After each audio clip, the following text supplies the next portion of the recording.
Okay, so let's try this again for the 18th millionth time. The Berenstain Bears. It's a Walmart book. I purchased there recently at Charleston Walmart. It's a trick or treat. There's bonus stickers inside. Stan and Jan Bernstein wrote the book. I like it when they do a creativity spot. I think that's really nice. I'm going to leave that bear for the next child to receive the book. Yes, that's Sonia. She likes to be in the videos, and sometimes she likes to attack me while I read to you, but it's okay. The Bernstein Bears trick or treat. Even little bears expect a good fright when they go out for treats on Halloween night.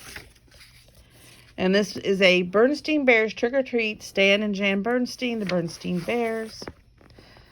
The sights and the sounds of autumn were all around as Mama Bear pushed her shopping cart along the path that led to the Bear family treehouse. The tree and the shrubs were ablaze with color. Farmer Ben's pumpkins stood bright orange in the October sun. The crows cawed noisily as they searched the stubble for bits of corn, while geese in grain V formation honked high in their sky as they flew south. But the sunset sign of the season was inside the treehouse. Hiding behind Papa Bear's easy chair was Brother Bear, waiting to try out the Halloween costume on Mama. It wasn't Halloween yet, but brother and sister couldn't wait to try on their new costumes. Sister was going to be a beautiful ballerina. Well, what do you think? She asked, talking the third position. Shh, said Brother.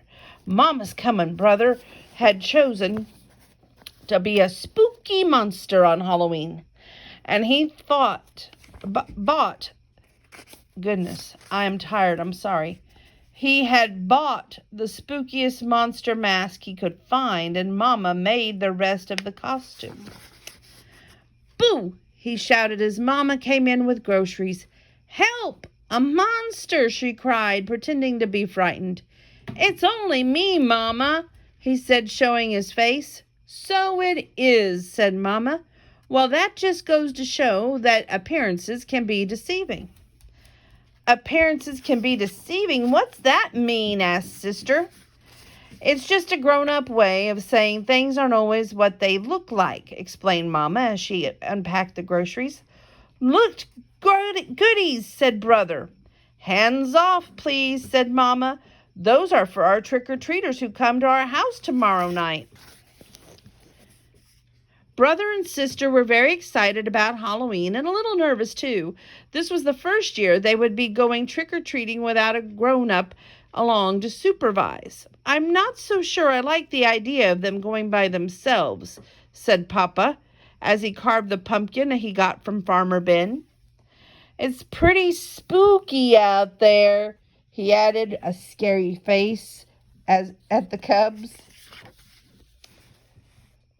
Now, Papa, said Mama, if brother and sister want to accept the challenge of going out on their own, I think we should encourage them. But remember, she continued, turning to the cubs, there'll be strict rules. You'll stay in your own neighborhood, and you won't eat any of the treats until you're back home. Besides, said Brother, we won't really be by ourselves. We made a trick-or-treat date with Cousin Freddie, Lizzie Bruin, and Queenie McBear. There, said Papa, putting the finishing touches on the jack-o'-lantern. Then he lit the candle inside, and it was pretty, turned out all the lights, and it was pretty scary. I apologize, it's getting late, and I'm getting tired. The next day, brother and sister began planning the trick-or-treat route. They followed the night. Brother got a pencil and a paper and made a map of the neighborhood. That way, he explained, they wouldn't miss anybody. Let's see now, he said. We'll stop at our house first. Ours, Freddie's, Lizzie, and Queenie's. Then we'll do Farmer Ben's and our sitter's, Ms. Grizzle. Miss Grizzle for sure, agreed Sister.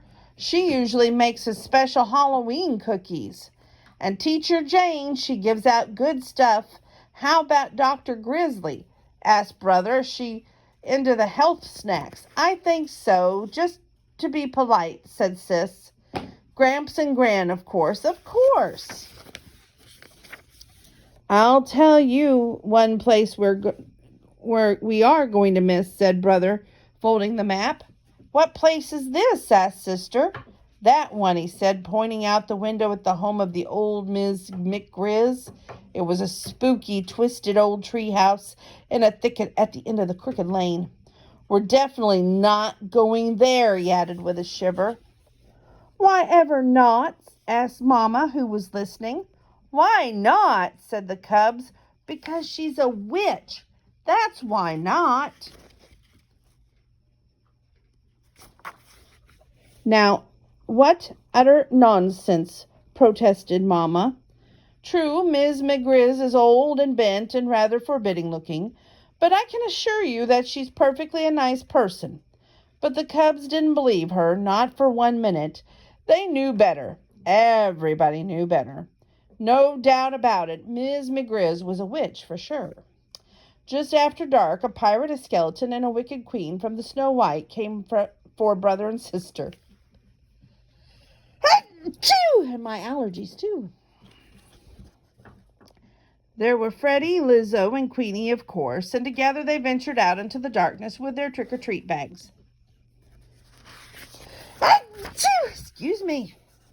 Before they could get started collecting Halloween goodies, they were joined by some worrisome company, Too Tall Grizzly and his gang out for mischief. Too Tall didn't waste any time trying to get Brother, Sister, and their friends to go along with them and join their gang. Come on, we'll show you goodies how to have some real Halloween fun, he said, pulling Brother along with him. What sort of fun? Asked Brother warily. Oh, you might say we're going to put the trick back in Trick or Treat, he said, chuckling. It was so dark that Brother and the others didn't notice where they were heading. Hey, said Sister, this is Crooked Lane.